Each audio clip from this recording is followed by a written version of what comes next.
আসানসোলের বিএনআর মোড়ে অবস্থিত আসানসোল উত্তর বিধানসভার তৃণমূল কংগ্রেস কার্যালয় ঘিরে মঙ্গলবার বিকেলে উত্তেজনার সৃষ্টি হয়।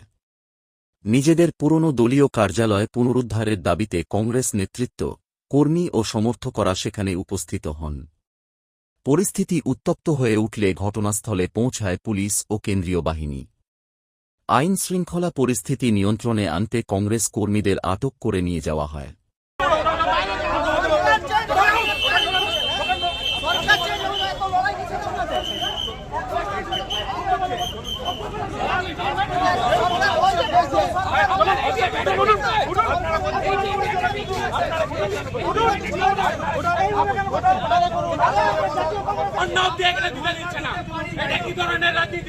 আপনারা বুঝুন, দীর্ঘদিনে কংগ্রেসের পার্টি দখল ছিল।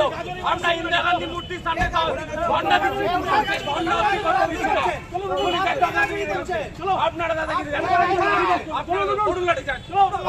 কংগ্রেস কর্মীদের দাবি, ওই কার্যালয়টি আগে কংগ্রেসের দলীয় অফিস ছিল। তাঁদের অভিযোগ, রাজ্যে তৃণমূল কংগ্রেস ক্ষমতায় আসার পর সেই অফিস দখল করে নেওয়া হয়। তাই নিজেদের দলীয় কার্যালয় পুনরুদ্ধার করতেই এদিন তাঁরা সেখানে গিয়েছিলেন। ঘটনাকে কেন্দ্র করে এলাকায় ব্যাপক চাঞ্চল্যের সৃষ্টি হয়। ঘটনাস্থলে মোতায়েন করা হয় অতিরিক্ত পুলিশ বাহিনী।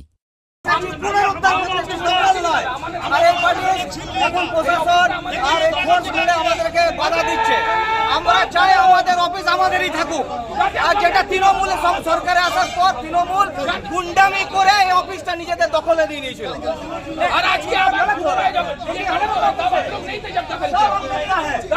তবে এই বিষয়ে তৃণমূল কংগ্রেসের পক্ষ থেকে এখনও পর্যন্ত কোনো প্রতিক্রিয়া পাওয়া যায়নি।